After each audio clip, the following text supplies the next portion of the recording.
All right, what's up, ladies and gentlemen? It's Super here, and welcome to another video. So, today I want to talk about Superman. That's right. I watched the movie. I watched it. I felt happy. I felt sad. I felt excited. I smiled. This movie was awesome. This movie was awesome. So I stayed away from all spoilers. Like, normally my curiosity, I love spoilers. I knew about the Murray Franklin scene before the movie even came out in theaters, just because I love spoilers. But I feel like with a movie as big as Superman, the start of the James Gunn DC universe, this deserved to just go into it fresh, go into it with no spoilers, no expectations. I heard that the movie was good, but I had no expectations of it, and it definitely exceeded all my expectations. The first solo Superman movie in over 10 years. And I got to say, man, um David Cornsweet as Superman brought a really fresh take to the character. And he is definitely now up there as, a Superman actor, right? So the whenever it comes to playing Superman, Batman, Joker, these characters like this, there's a certain standard you have to meet in order to be considered among the elite of those actors, right? So I think for me, the tippity top is Christopher Reeve and Henry Cavill. I think they obviously respect to the other actors as well who have played Superman, but those two, in my opinion, are the best, like the standard. And David Cornsweet is right up there now with those guys because his portrayal of Superman is really good. He does such a good job of not only having his insecurities but also showing the emotion, showing like the best side of Superman, which is he cares. He cares about the people. He cares about life. He saves a freaking squirrel, for crying out loud, right? That's what Superman was meant to be when he was written. He's the ultimate superhero, the Boy Scout. Even though I don't think he's a Boy Scout in this movie, but he really cares about saving life. I'm not gonna really go into spoilers. Maybe I'll talk a little bit about spoilers. Maybe in like a few minutes, I'll let you guys know. But you guys have seen the in the trailer, like this monster invades Metropolis. So Superman punches him in the movie, and then the monster is falling down, about to crash into a building. He stops him, and then when they're trying to figure out how to stop this monster who seems almost unstoppable, he's trying to figure out a way to stop the monster without killing the monster. And that just kind of like shows, man, this Superman is, your traditional Superman that really cares. Compared to the biggest criticism about Man of Steel is the fact that Superman gave zero fucks about where he fought and what, the buildings he was crashing into when he was fighting General Zod and the other Kryptonians. That was literally the biggest criticism. They're like, Superman would go out of his way to take the fight outside of the city to avoid hurting anybody. And, as I love Man of Steel, love it, love it, love it. I'll let you guys know at the end if I like Man of Steel or the Superman movie more. So it's not like they did it for a reason, which it's shown in Batman v Superman. Why Henry Cavill Superman, why they specifically decided not to have Superman save people in that specific way. But in the James Gunn Superman, he's traditional Superman. He cares about life, he wants to save it. So I think he plays a role perfectly. The role of Superman is definitely in good hands now. Obviously, he has the look. They didn't really show him too much as Clark Kent, so I can't really talk about his Clark Kent. But I do like that his Clark Kent is witty. He has quick responses because the Clark Kent in this Superman movie interviews himself. Like Clark Kent interviews Superman, like he gives himself exclusives, right? Like he's the only one who gets this honor of having exclusives with Superman, and no one knows that he's Superman because they finally explain that he's using like hypno glasses. So whenever he wears the glasses, it actually makes his perception seem different to people. Like his face changes and the way people look at him is completely different than what he actually looks like.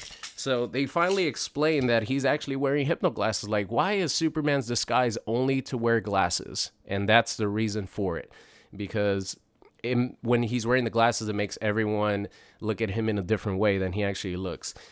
I think that was awesome. I'm glad they explained that.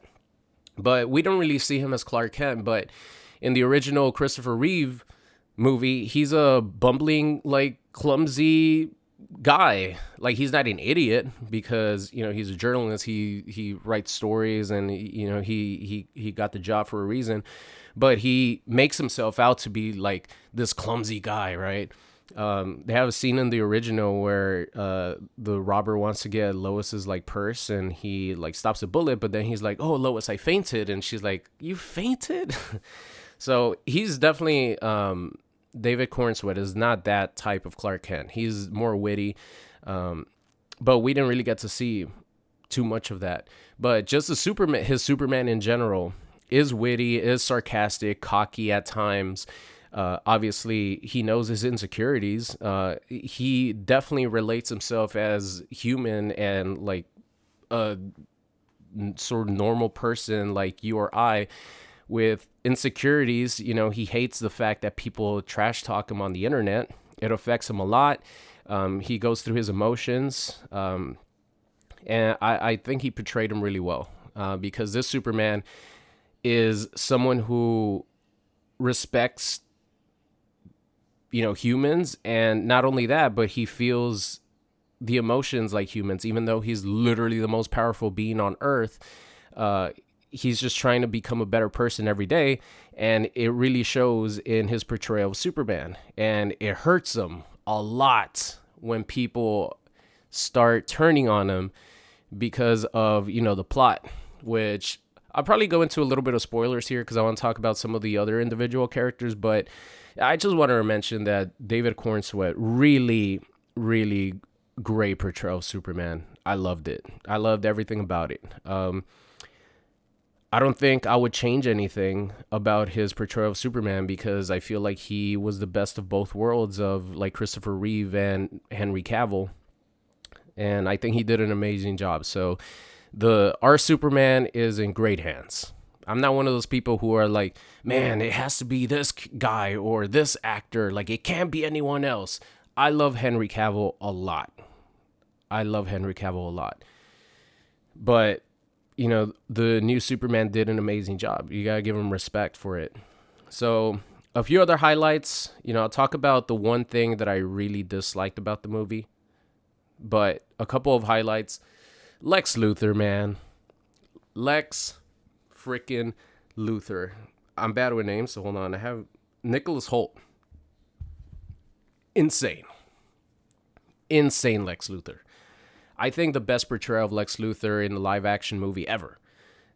It's close because the original Lex Luthor from the 70s Superman movie was awesome too. Like, witty, funny, evil, did not give a damn. But the way Nicholas Hoult portrayed Lex Luthor in this movie was probably the biggest highlight because the whole storyline is revolved around him and Supes, and he's the main manipulator in the whole scheme to take down Superman. And I knew that he was amazing when he, by the way, I'm going to go into some spoilers right now, so if you don't want to get spoiled, click off. When he invades the Fortress of Solitude, he comes in, they trash the place, Krypto comes in, right? He gives no fucks about Krypto. He hates him. And then the engineer like throws a thing on Krypto's face and he starts like crying. That shit broke my heart. But I'll talk about Krypto in a little bit. But yeah, they capture him, and then Supes comes in when Lex is back at the headquarters. He breaks in. He's like, "Where's the dog?" Like, he's angry. angry Soups, scary as mofo, but there's phones everywhere, social media, right? If he does something bad, well, they still captured it, but if he does something bad, he's really going to get in trouble. So he can't do anything to Lex Luthor, and Lex is just sipping on his coffee saying, I don't know what you're talking about. What dog? Man, at that moment, I was like, I fucking hate this guy. I hope Soups just like takes his head off, right? And then once I realized that I freaking hate Lex Luthor, I'm like, this dude is doing such an amazing job at playing Lex Luthor that I actually want Soups to like fuck him up. I'm like, this Lex Luthor is really good. Really, really good. So Lex Luthor, huge highlight for me in the movie. Obviously, Krypto the dog. Anyone who has had a dog at any point in their life, you know the attachment, you know the feeling of having a dog. So seeing how cute Krypto was, destroying the Mr. Terrific's equipment and having him be like a huge reason why Soups is actually able to beat Ultraman, because all the cameras around Ultraman, giving him instructions and stuff, monitoring the fight. Krypto, like, he goes after them because they're like spheres, right? They're like a little plaything for him. So Krypto the dog was just so cute, so awesome. Just like right from the beginning, doesn't even know that Soups is hurt and is just jumping on him while Soups is like laying on the ground in writhing pain, writhing pain, however you say that. And then takes him back to the fortress. It's just, Krypto was a huge highlight.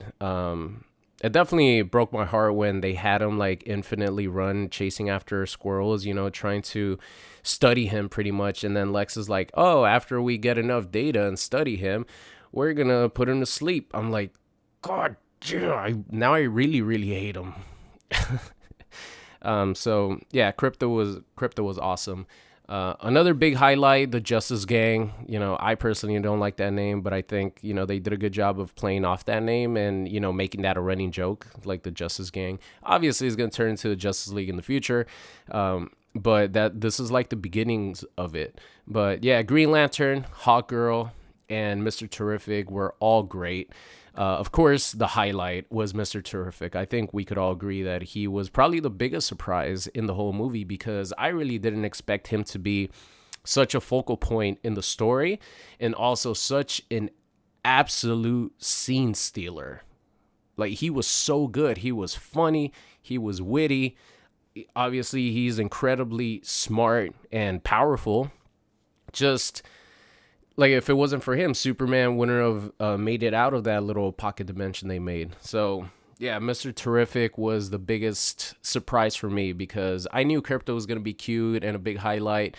I knew Lex Luthor was going to be good. The actor is amazing, right? Who plays him.